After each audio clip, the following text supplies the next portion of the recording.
Сәлем баршаңызға, менің YouTube арнама қош келдіңіздер. Бала кезіңізде жеген медовиктер есіңізде ме? Олай болса, бірге дайындайық. Алдымен таза ыдысымызды алып, осылай емалды ыдыс болу керек. Астына алмау үшін медовигіміздің ішіне заварной кремімізді дайындайтын боламыз. Бізге 7 қасық үлкен қасықта шили толтырмай 7 қасық ұнымызды салып аламыз. Оның үстінен азғантай ванилинді де саламыз.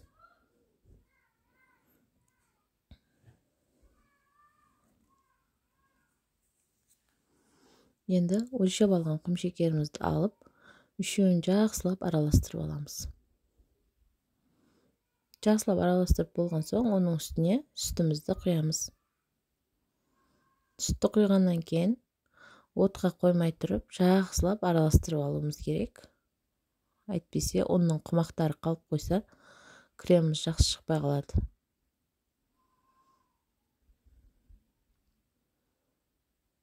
Жақсылап осылайша араластырып алатын боламыз. Заварной кремді 1 литр сүттен дайындадым. Міне газ пешінде осылай орташа болып сұйықтықта шығады. Баяу отта қойып, осылай қайнатып аласыздар. Енді шамал түбіне алып қалды.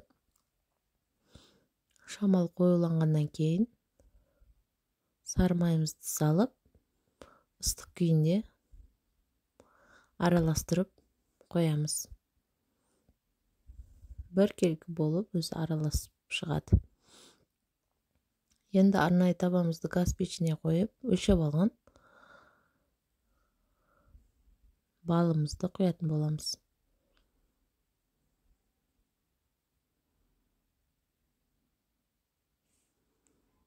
Бал қайнауды бастаған кезде ас содасын салып, жақсылап араластырамыз.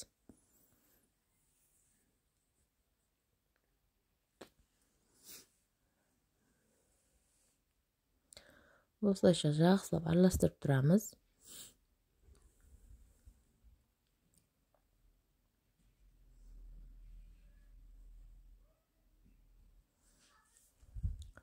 Әбден ас содасы мен балымыз қайнаған кезде осылай янтарный түсте кіреді. Әдемі түс болған кезде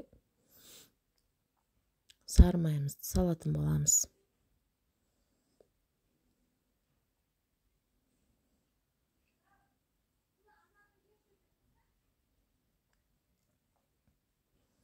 Сары майымызды да салып, біраз араластырып қоямыз.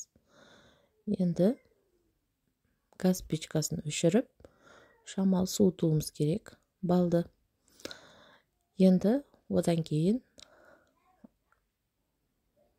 6 жұмыртқамызды өлшеп алған құмшекермен көпіршітетін боламыз.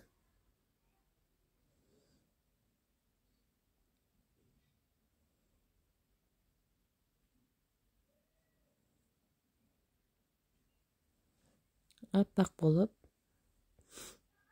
көпіршіп шығу керек жұмыртқамыз.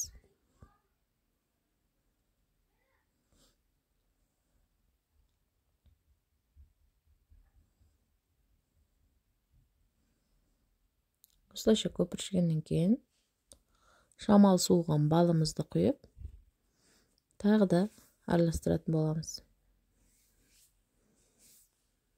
Көпіршітіп алған жұмыртқамызға құямыз осылай.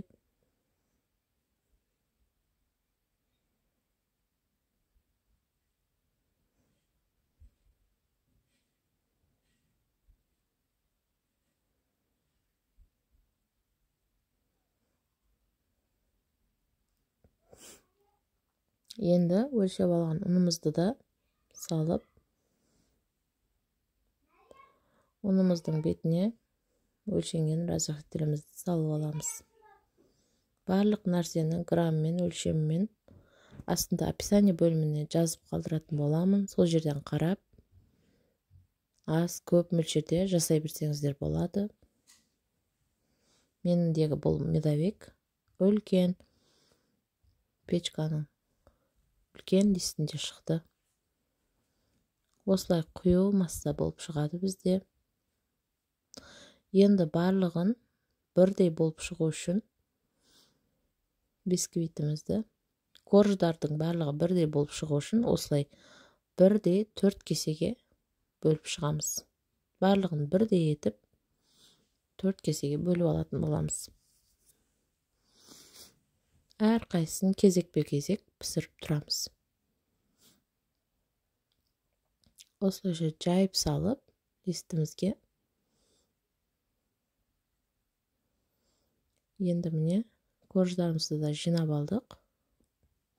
Арасына заварной кремді сүртіп, шетін турлап кесіп, сол шетінен түскендерін қолдың көмегімен ұрбақтап бетіне сүйеп шығатын боламыз. Мендегі 4 корждың бәрін жинап алдым. Үстіне шетінен түскендерін сүйеп шықтым. Осылай бізде жұмсақ, биік, үлкен көлемдегі медовик дайын болды. Жиындарға, үлкен мерекелерге дайындасаңыздар болады.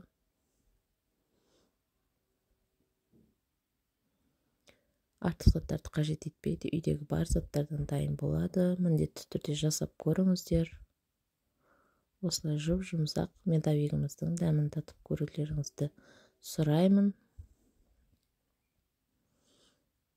Міндетті түрде жасап, үйдегілеріңізді қуантып қойыңыздар. Видеомның соңына дейін көргендеріңізге үлкен рахмет. Арнамнан алыстамаңыздар, лайк басып, тіркеліп, комментарий қалдырып кетіңіздер.